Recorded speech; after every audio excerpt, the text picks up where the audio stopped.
Hello, everyone. It's Rose and Carter do the job tag team day, and it's Bully Boy Carter's pick of the Killer Bees. Two, Yeah, two people who were individually great, who were put together in the WWF. I've always been a massive fan of Brian Blair. mm, I've yeah, a lot of his stuff, Florida and the like.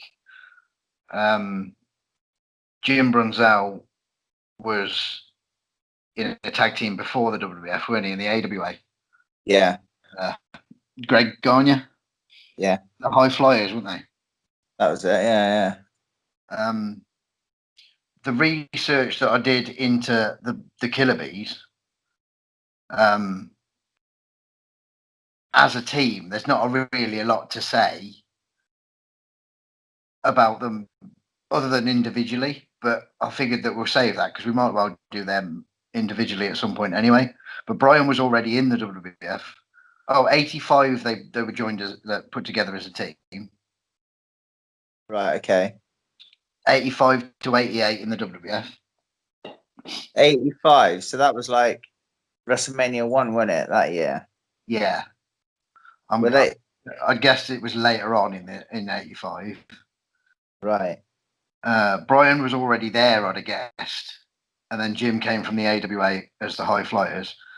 Putting them together, apparently, according to Wikipedia, so it's got to be true, was a suggestion of Hulk Hogan because they looked alike, so they could do their mask thing, when they fucking dive out, put the mask on and get back in. So that was Hogan's suggestion to make them a team. Yeah. They were there, 5, 6, 7, 8, 3 years.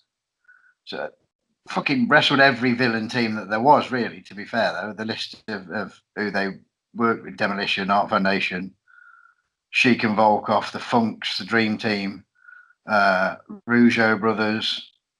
Apparently, there was some sort of suing of the WWF over merchandising. Right. That Okay. came to an end. Brunzell was there for a bit after, though, wasn't he? I remember him like 91, 92 time. Yeah, I think you're right. Yeah. Anything with him, but he was sort of. He was around. Kind of what he was, wasn't it? They just kind of fucking jobbed him out, yeah. And then they did bits and bobs after in Herb Abrams' UWF. There was confusion there. I'm guessing that was some kind of copyright thing. Yeah. And according to this, we were speaking the other day about that Dale Gagne's AWA. They did stuff for them in '94. Right. UWF Tag Team Champions, didn't even know that was a thing until I looked this up. And they won the Frank Tunney Cup in 1987, beating Demolition. Like a big tag team tournament. Oh. I'm guessing that was Canada because being Tunney. Yeah. Beating Demolition. That's pretty big, though, beating Demolition in 87 because fucking Demolition were red hot, weren't they? Yeah, they were at the height then, weren't they? Yeah. Pretty much. On fire and fucking blazing over everybody, like. Yeah, so we watched 4 of their matches. What was your first, mate? My first one. There's only two of them have dates on. Yeah, I couldn't find dates. I could guess 1 year. Right. But no actual dates as such. Yeah, well, my last 2 are from 86 and I think 87. So my first 2 haven't got dates, so I have no idea the order, but I'll go with the first one I watched anyway, which was it just says Against the Conquistadors. I don't have a date. Right. I'd guess that was 88-ish, to be fair. Right. 7, 88. This is just the first one that I selected, so go with that. Chronologically, it doesn't make a blind bit of difference because they were consistent. Like, nothing really changed about them, did it? No. They were just consistently a cracking babyface team. I will say, though, like, these 4 matches, I never watched a bad one. I really enjoyed all 4. And I think since we've been doing these, like, podcasts, match quality-wise, it's possibly, like, the best You know what I mean? The best selection, because there's no fucking average ones. They're all pretty good and above. Like, you know, so match quality wise, they're all fucking good. But we'll go with the first one, which against the Conquistadors. And I've wrote quite a lot for this one. I'll just try and like trim it down a bit. There's a lot of like Conquistadors fucking powdering out the ring, and switching, like literally, even it's not necessarily behind the ref's back as such, because they look the fucking same. It don't matter. Like literally, they're just one will get knocked down, roll out. They'll fucking have a little huddle outside. The other one will go in. You can't really fucking tell, even if you're watching them. You know what I mean? So they do that quite. I don't think the Conquistadors get enough credit because, like, Jose Luis Rivera and Jose Estrada, when they're the Conquistadors, fucking brilliant. Like, whether they be matched or not, fucking cracking. People always like, they almost take the piss, don't they? Like they almost like mock them, like for being. They do. And to me, I don't know why, because See them as a job of tag team, which, like, I hate the term jobber anyway, but yeah, I understand why people use it, and I get what they mean when they say it. And yeah, they were the fucking team that lost. Who gives a fuck? They were putting people over, and they were doing a great job of it. And it's not like they were like jobbing out in like 2-3 minutes. They were having 15-20 minute matches, like, you know. So they were fucking capable. I didn't watch it, but I did see it listed on YouTube, and this was like 15 minutes long. Was it not, this one? Well, they certainly had one on YouTube that was, which might have been one of those house ones, because the TV ones were often mess, weren't they? Right. Well, this match I thought was 15 minutes. It kind of fucks up on the video. I think whoever uploaded the video fucked it up, and actually, it's only about maybe 8 minutes, 7 or 8 minutes, but then it plays again. With like no sound, so it's quite weird. But yeah, it's about 8 minutes, 7 minutes. 8 minutes for a fucking TV job in inverted commas is fucking, you know, a good length, because if they were against fucking Dave Studemeyer and fucking Chris Duffy, it would have been 2.5 minutes. Yeah. Yeah. So there's a fucking brilliant spot in it, and as soon as I seen it, I had to fucking rewind it because I had to write it down like fucking bit by bit. It was so good. There's a point where so where we like so the illegal guy comes in. Oh no, where are we? Sorry, I'm a bit fucking behind it. So but one of the Conquistadors holds fucking Brian Blair, like just from behind, like, you know, with a fucking like double underhook type thing from behind him. So he's got him. And then as so where are we? So he's holding him. Then the other Conquistador runs towards Blair. So, you know, basically he's holding him. The other Conquistador runs in as if he's gonna fucking nail Blair. So fucking Blair bends down, fucking back body drop, like, you know, the other Conquistador over him as he's still getting held by the other guy.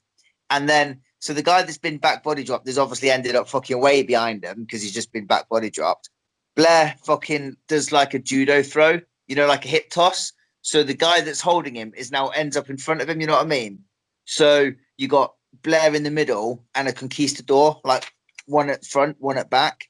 So the guy that he's just gave the judo throw to fucking runs towards him. Fucking Blair leaps, fucking runs under Blair and fucking collides with the Conquistador. You know what I mean? Splat. They're fucking both down.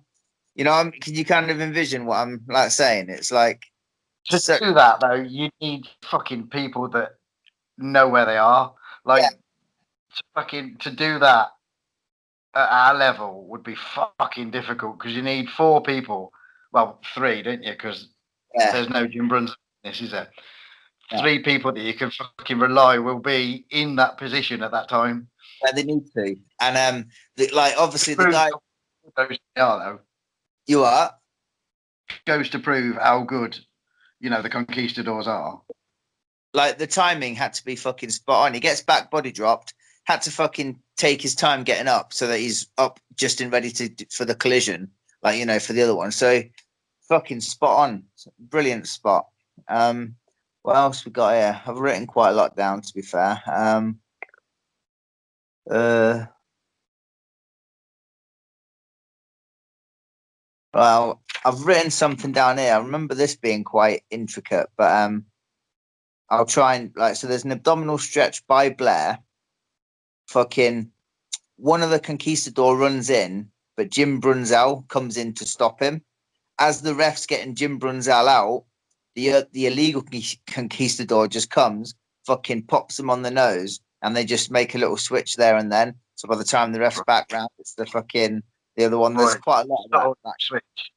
Yeah. There's quite a lot of that stuff going on. In fact, I think that was probably like the main. That was pretty much the cutoff, I think, going into like the main heat on him after the fucking punch to the schnoz.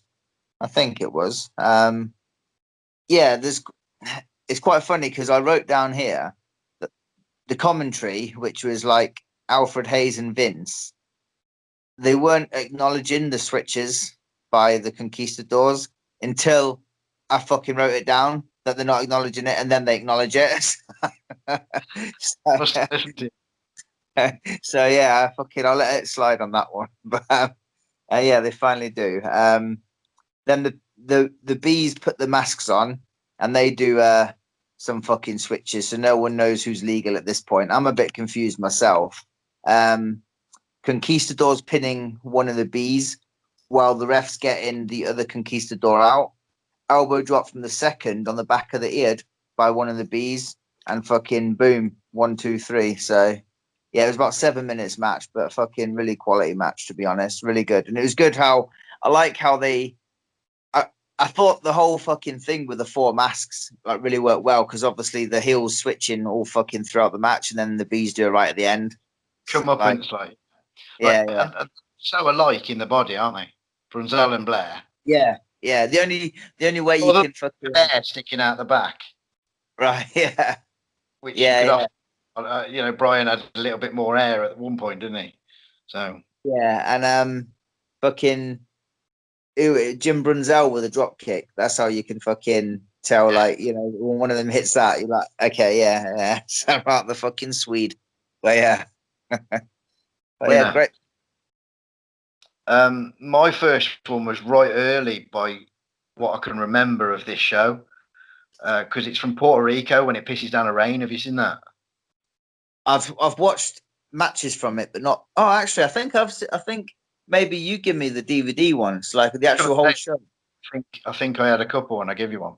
Yeah, I've seen it actually. Yeah, Yeah, like outdoors at some sort of baseball stadium, maybe. And yeah. it's fucking hammering with rain.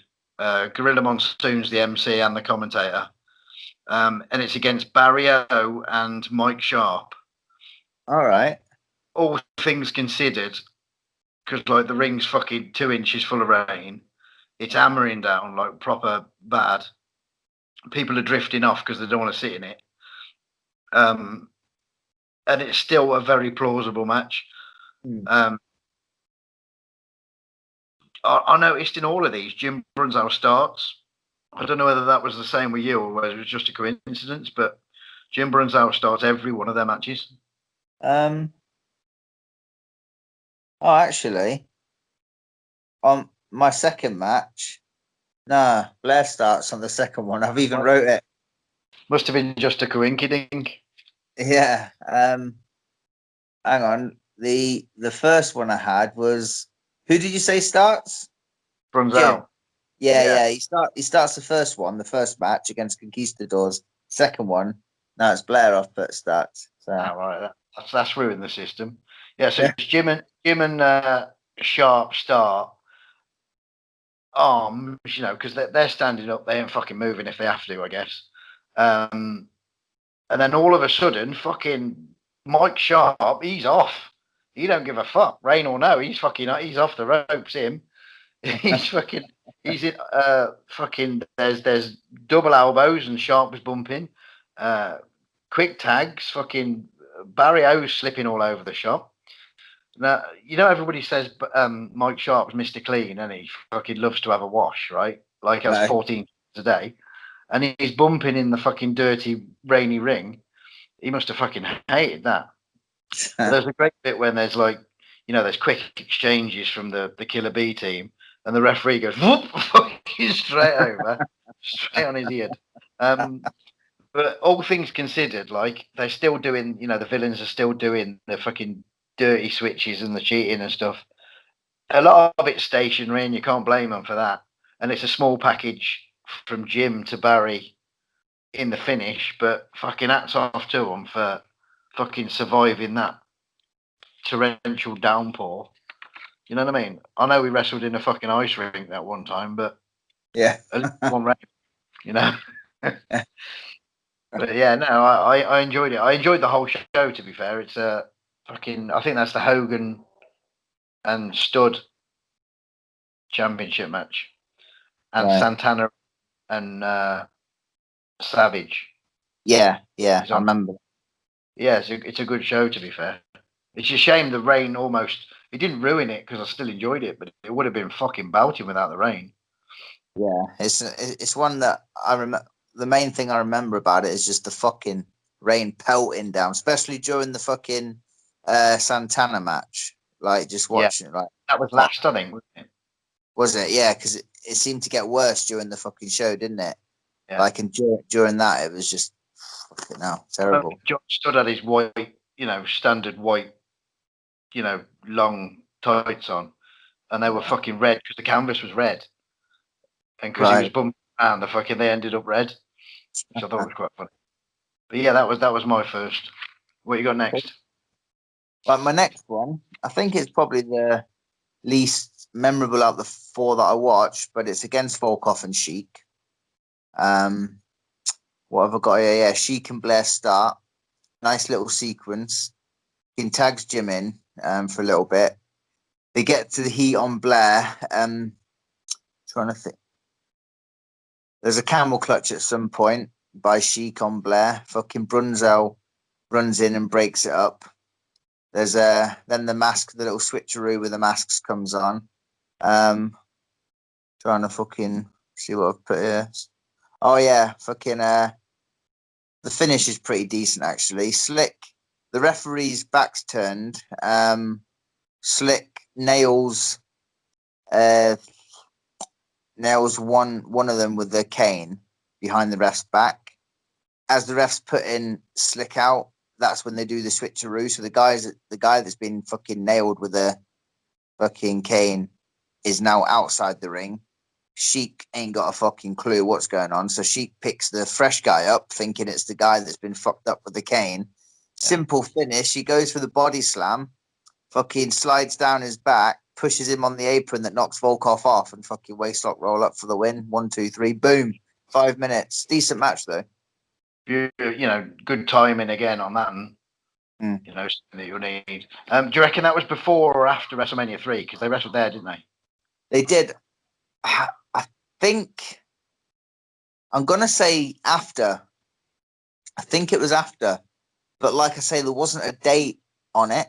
But I think it was after WrestleMania. If I was, if I think it was, but I could be wrong. And which, of course, you're not. You are. If you're a betting man, which of course you're not.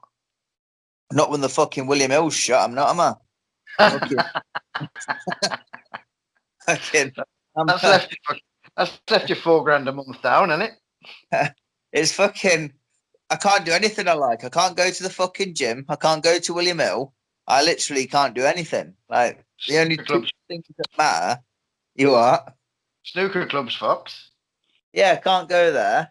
But yeah, I'm walking uptown and fucking Max Spielman explain. Oh, we've got to go and get our essential photos.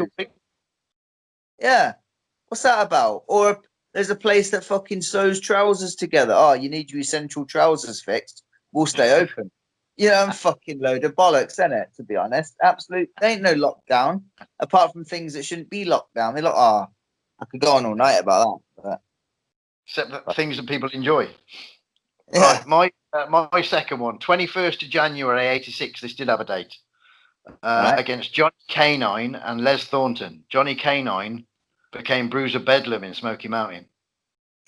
Okay. Thornton, I fucking love Les Thornton. He was like World Junior Heavyweight Champion, British fella.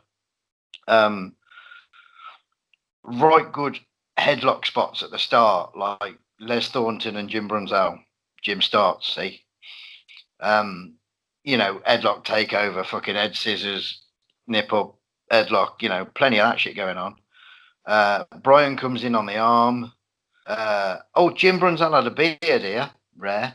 Like, right. I don't remember Jim having a beard.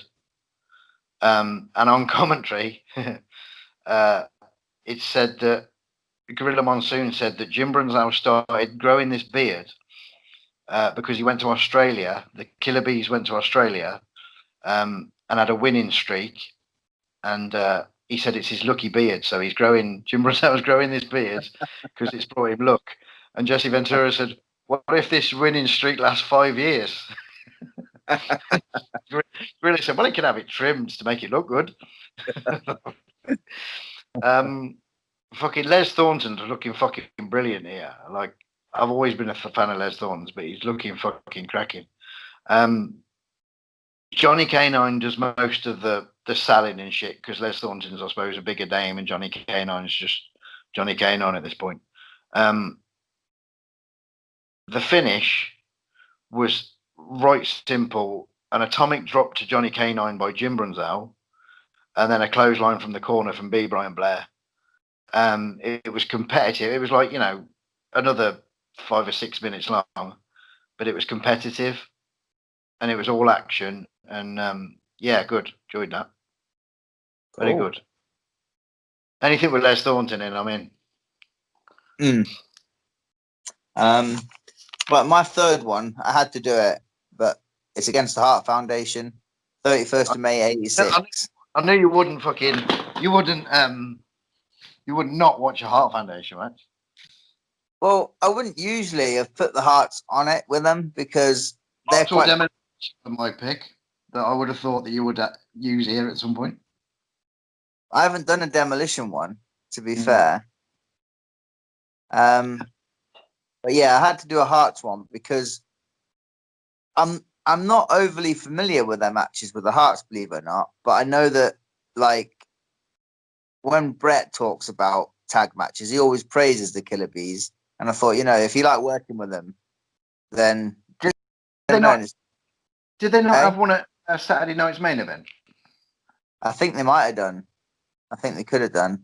I don't know what show this is from. It didn't say, but just some house show somewhere, I guess. But Brett and Brunzell start. Let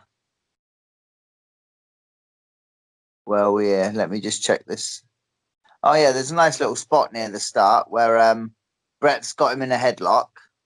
As Brett's got him in the headlock, Brunzell shoots him off. But as he's in the headlock, he does the blind tag to Blair. So he shoots Brett off. He comes back. Brunzell shoots Brett. Brett, he leaps over. Oh, where are we? Shoots. Yeah, he leaps over Brett as Brett's running through. Blair's there with a small package.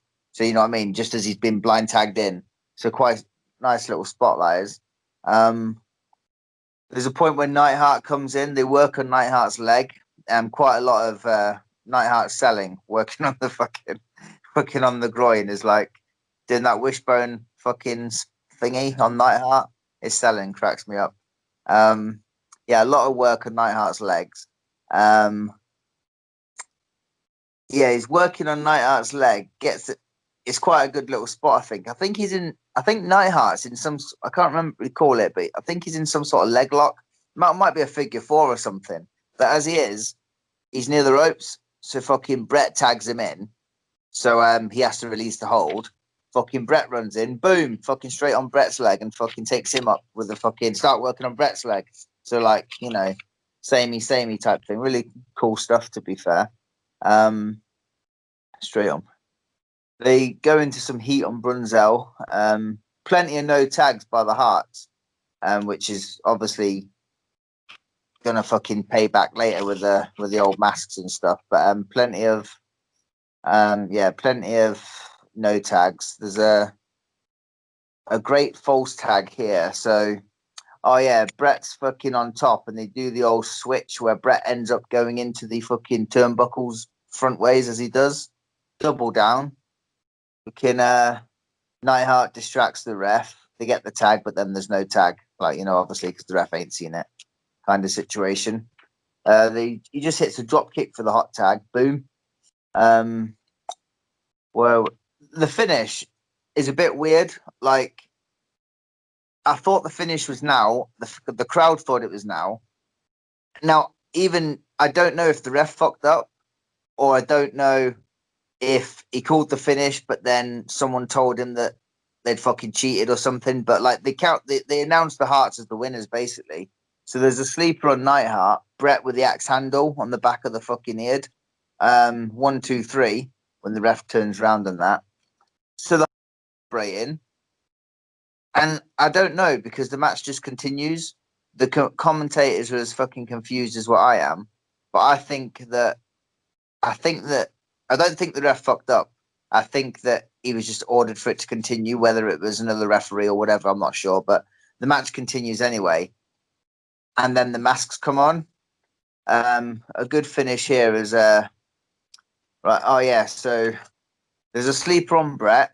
Brett's in the sleeper. Looks like he's gonna fucking, pass out from the sleeper. Anvil comes in and breaks it up. The referee gets Anvil out. As he's getting Anvil out, there's a switch. So the other guy comes, puts a sleeper on Brett. Same situation again with Anvil, comes in, fucking gets Anvil out again. Then they switch again. But this time, instead of the sleeper situation, the fresh guy runs in, fucking sunset on Brett, 1, 2, 3, boom. Like 18 minutes long. But a really fun match. But I did think the ref fucked up originally, but looking back, I don't know if he did. I think he just kind of added to the story a bit. But I suppose it needed a little more restart kind of fucking selling at that point, didn't it? But it was certainly a fun match, a really, really decent match, to be honest. So. Sweet. My next one was my favourite out of the 4 that I watched. And it was, I'm guessing, 88 against the Shadows. All right, I've seen that one pop up actually. Dog Rex and Jose Luis Rivera from the Conquistadors. This is the one I've written not most about, but certainly the most, entertaining match of the. They're all fucking great. Don't get me wrong, but yeah, the Big Shadow starts with Jim Brunzell. Big Shadow being Moondog Rex. It's a quick start as well. There's all sorts of fucking leaps and drop downs and drop kicks and double teams and so all sorts going on in the start. Fucking that Moondog can fucking move, can't he? Moondog Rex could go. Shed load of double teaming on the leg. Some right unique moves. They did this like one where they sort of put the leg in both together, both the B's together. Sort of the leg inside of the opponent's leg and then do the roll thing. Oh yeah. And then there's sort of a double step over toe hold, and they keep going round and keep going round. They've done that, they've done that in one of the matches I watched. I can't remember what match it was now, but yeah, I remember them doing that. I don't seeing 2 people do it before, other than the Killer Bees. It's so simple as well, but bosh, it's really good. So then in comes the smaller Shadow, like you said earlier, bosh, back straight on the leg. They've done the big Shadow over. He's fucking hobbling to the corner. He tags the little Shadow in. Boom, straight on the Bees are straight on the leg. So they cut off Brian, and then the Shadow's looking fucking great here with like nice tag moves and pulling Jim Brunzell in and doing the dirty behind the ref's back and all that. Then there's a backbreaker to Brian Blair. Jim from the outside pulls his legs, which is right good, which leads to the up tag. And then there's a fucking backdrop. He pops the second Shadow on the apron. Bosh. Jim then with another drop kick, which is fucking always peachy. And then there's a move that the commentators call the bee sting, which is like a like Brian Blair, just fucking off the ropes goes the Shadow. I forget which one, to be fair. And then up he comes and boshes his ass in his face, which Oh they yeah, and that was the finish. So one right. of the tag as such, but it made perfect sense because the other one sent him off the ropes as well. So it was like, Jim sent him to the ropes and Brian did the beast thing. It's a good name, to be fair, isn't it? Oh But yeah, yeah. it was very entertaining and proper. Like we said about the Conquistadors, the Shadows were a fuck all team, but they don't Mm. get enough credit for really putting people over like they do. But yeah, Yeah. Bosh, that was my number 3. Cool. Your last? Right, my last one. It's only about 5 minutes long, and like the first match of my 4 with the Conquistadors is probably my favorite one. But this one certainly has some fucking stuff in that I really thought was enjoyable, and there's there's a spot on it which I'll mention towards the end, which was so fucking funny, and like it was done in such a way that I wouldn't call it a comedy spot, but I was pissing myself, absolutely pissing myself. And in fact, it was that funny. I had to show someone at work today and he was laughing his ass off as well. But I'll get to that in a minute. So it's against Orton and Morocco. And oh yeah, I think this one's 87. I'm guessing it's what year was Mania 3? 87. And did Morocco and Orton split up not long after that? I don't know because they were on first, weren't they, on WrestleMania 3? Yeah, that was a So, cracking as well that they're in that night. yeah. But I'm just thinking, like, because I think the story of this match is like there's some like dissension between them, and they got some beef because early on in the match there's an atomic drop onto Orton who nails Morocco, and they have a couple of words there like fucking, what you're doing, you fucking bellend type situation. Morocco would be a babyface the year after, wouldn't it? Because WrestleMania 4, he's a babyface. Yeah, and this is this one I think said 87, so it was the year of Mania Would make 3. sense. That was the start of a sort of, Yeah, not a team split, a babyface turn. right. Yeah. And so yeah, the great spot is you ready for this shit? I'm sure you'd have fucking. I really hope you've never seen it before because I've never seen it in my life, and like it's fucking special. Like, so there's a point where like, fucking Jim Jim Brunzell fucking whips Orton to the ropes where fucking Morocco is, right? Fucking Orton being the fucking clever dude that he is, the fucking, ring veteran and all that, fucking whips Orton to the ropes. Orton fucking holds himself, doesn't he? Doesn't come back. Ends up fucking bringing in Morocco the hard way. He's fucking That is classic. I love that. fucking hell. Right. And they're literally fucking in the ring, just fucking arguing about it. And I swear, you need to find that match on YouTube. You'll fucking piss yourself. It's only 5 minutes long, but I was just watching it and I was like fucking not paying too much attention. I just see fucking Morocco flying in the ring. Like, what the fuck happened? Like, but such a good spot. So fucking so innovative. Stolen. Just make a note. You're going to be the one coming in the ring, or Oh, fuck. and then the end of the match, fucking Morocco's in the corner. The referee's trying to get him out, and Morocco just fucking turns around and clonks the ref, gets the DQ, which adds to the fuel between the two, like arguing. But yeah, so that it was all about them two. I think they were just doing that angle to set that up because there wasn't really much from the bees in this one. It was mainly, about the fuck ups from the other two. But Right. it was special. Yeah, it was good. That in a bit. That looks good. My last one was the one that I had me doubts about because I thought this might be a fucking rotter. To be fair, I had seen it before because it's from that Herb Abrams UWF Beach Brawl pay-per-view, and I have seen the pay-per-view, but it's been a while. So it's the Killer Bees when they're called Mass Confusion versus the Power Twins, who I knew fuck all about. So I looked into the Power Twins, and they're Larry and David, the Power Twins.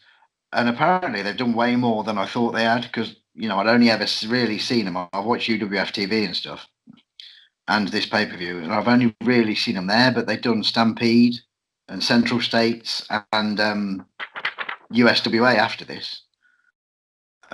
So that surprised me a little bit.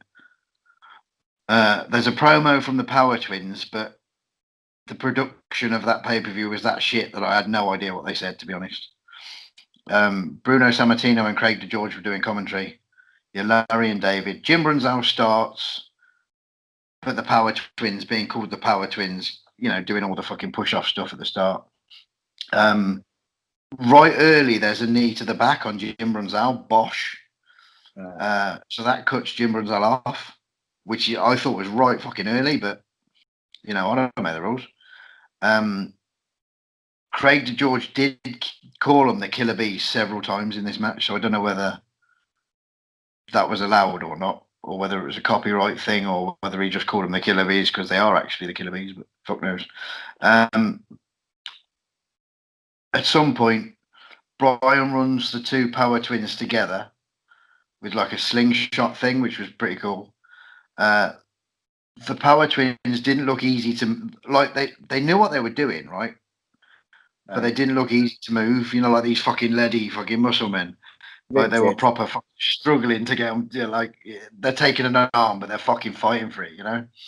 Then the leg stuff starts the same as the other matches with the fucking double step over toe holds and stuff. And Bruno Sammartino is loving the fucking Killer Bees here. He's proper putting them over, rightfully so. They're fucking brilliant. Then there's an eyeball cut off on Brian, so then there's a bit of heat on him. But that doesn't come to much at all because then they're back on the legs again. The Power Twins do a switch because they're twins, identical twins, like legit identical twins. So they do a switch. Oh, I didn't fucking mention this because I didn't write it down. After watching this, during the commentary, they sort of say about the Power Twins been doing a switch before and all this kind of stuff, and confusing people. So I watched 2 episodes of TV leading up to this pay-per-view, the Ferb Abrams Fury Hour. And there's one of the Power Twins against Brian Blair. And then the Power Twins do the switch and then fucking beat Brian Blair doing the dirty that way. All right. And then beating him up. And then in comes Jim Brunzell, who hadn't tagged with Brian at the time, but he would just happen to be there doing whatever he was doing, which was the reformation of the team. So that kind of brought it all together to this pay-per-view extravaganza that drew 550 people, which, I had in the town hall a few years ago. Back on the leg again. Little cut off, and then all the heel shit starts. The Power Twins were a lot better than I thought they would be, to be fair. There's a nice sort of tilt the world kind of slam, like Steiner used to do when he sort of spins around. Good one of them from the Power. And a double backdrop, and they're doing all right, these Power Twins. Brian fires up and tries to slam one of the Power Twins, but then he's cut off, selling a bit more, shitload of heel tricks, but a lot of them are in front of the ref, which kind of demoralizes them a little bit and kind of takes the edge off it, doesn't it? But that could be them being green, or I don't fucking know. Blind tags in the face lock, the classic fucking tag shit. Brian ducks the double line. It's one of their own. The knobhead fucking Power Twin then kind of pushes Brian, and he's right in Jim Brunzell's corner, which he could tag so fucking simply, but it wasn't the right time to do it. So he had to almost fight his way back out the corner to make it, look like a fucking shoot. Fair play to Brian on that. Jim was knocked off the apron. Brian was sent out. Then the mask came on. In come one masked man, double noggin knocker, backdrop. Other masked man came in, drop kick. Obviously Jim Brunzell. The pin was cut off by the power twin. Then there was a sunset flip from the other mass confusion Killer B. Power twin manages to make it to the ropes. Right good finish. This really enjoyed it. So one sunset flip from Killer B, number one in the mask. Yeah. Power twin makes it to the ropes. He's holding on.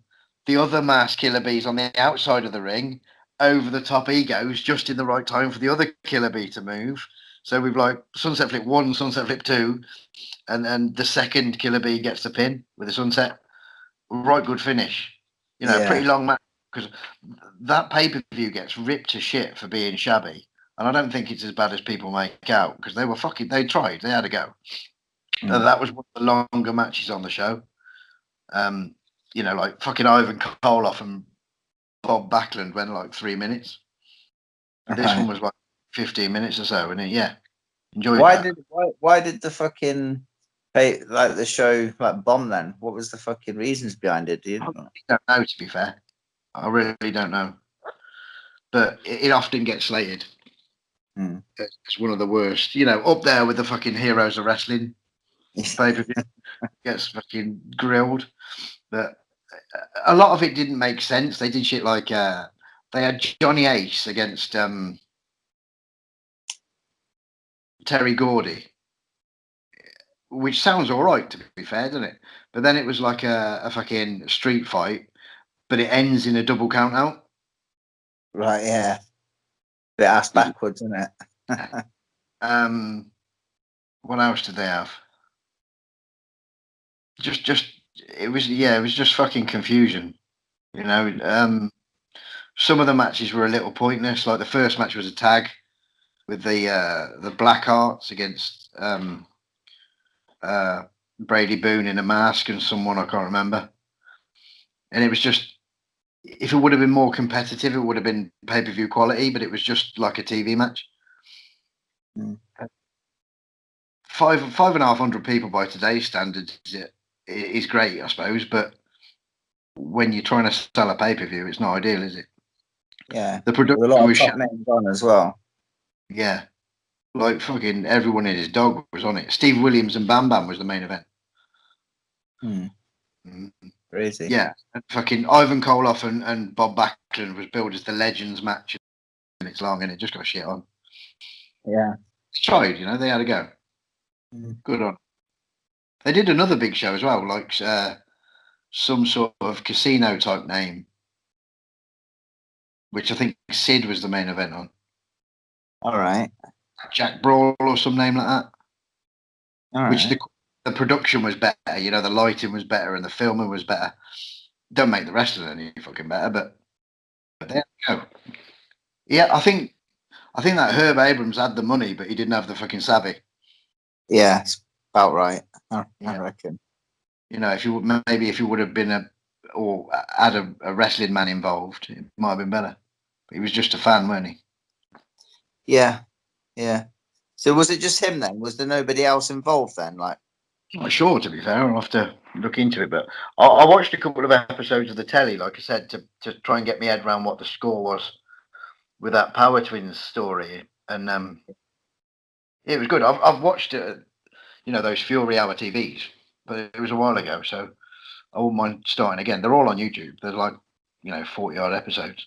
They start great and get shitter as soon as it realizes that you're spending too much money. I think, you know, like because you go from fucking Don Morocco, Bob Orton, fucking Brian Blair, Steve Williams, and these fucking names to having fucking Captain Blood in a mask, you know, and some fucker called the Beast, you know, just random fucking shit apes. I mean, you still had the names, don't get me wrong, but not as many, not as often, which is savvy thinking. But if you would have had less names from the start, he might have had more of a chance. I don't. Hindsight's fucking 2020, isn't it? yeah, And he's better than any of us. So I can't see us having a pay per view anytime soon. Or 550 in. Oh yeah. Yeah, so that's the Killer Bees. Fucking belting. Winners. Good choice, that. Yeah, very, very good. I'm choosing Monday and Friday as singles and tag. Mhm. So I'm going with Kerry Von Erich for Monday Oh, boom. and the Rougeau brothers for Friday. Ah, there we go.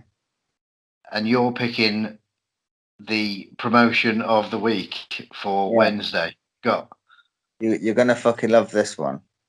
on. I'm gonna go with Stampede. Fucking hell. Because, but saying that, that's fucking any time in history, ain't it? So Yeah, like, yeah. I like that. To be fair, I like the later Stampede, like, 88, 80, 87, 89. well, like Owen and that. Yeah. Brian Pillman and fucking Yeah, Ben White. yeah. When the Bulldogs came back for a bit, didn't they? I was just In about to say that. that was Yeah, when they 89-ish.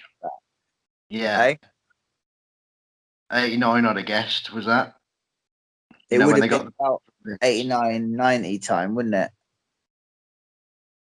yeah. And Yeah, Johnny Smith was there too. yeah, Yeah. I've watched a bit of the old stuff because Norman sent me a DVD and I quite enjoyed it because there was a lot of British on it. yeah. What? Stax was on it. Who? A Stax. Oh yeah, yeah. But, I mean, there was a point. Well, Stampede were always good at bringing in every fucker from every part of the world, weren't they? They had a right mix of Japanese, fucking all sorts, Europeans. It was a So right styles, wasn't it? Because the Canadian in general is almost a mix of the Japanese, the English, and the Yanks anyway, isn't it? mm, Because yeah, you can't say it's fucking it's traditionally anything. It's a bit of a fucking mixture, which is great, I think. yeah. Whenever I watch Stampede, it's always nothing's like the same. Like it's always quite varied. The show is always quite. I'm guessing it depends who was fucking booking it at the time. To be fair, because they've had a few different like Yeah. people in charge and that. But And I watched that Stuart's 50th birthday or 50th fuck thing of. Was it his 50th year in wrestling or is it his 80th birthday? One or the other. Have you seen that show? They got the yeah, WWF boys on. yeah. Like Ray Was it his birthday? I think it was his birthday show, wasn't it? 80th birthday, must have Hey, been. his birthday show, yeah, yeah. Yeah, I remember that being a good one. Because they had like Scott Hall and all that on, didn't they? Yeah. And one, Yeah, two, three, and Radford. yeah, yeah, Yeah. Yeah. So any year, just like a full episode of TV. yeah. As long as it's like, yeah, because just a stampede during the whole fucking duration that they were Yeah. around. So Right. So that's next week. Kerry Von Erich Monday.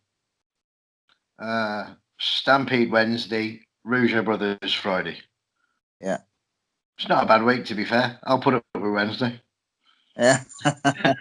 I'm not. I'm not even like a massive Rougeau's fan myself. To be fair, they were in the period of they were in the mix with all like the greatest tag teams. But when I talk about the greatest tag teams from that period, they're never really like on my list. You know what I mean? I'm not Yeah. like not sitting on them, but I just I don't put them there with like Rougeau Brothers and the Rockers. I saw one from Paris. yeah, yeah. Fucking They had some good matches. They had some fucking good ones. sound. Right, we'll do that next week.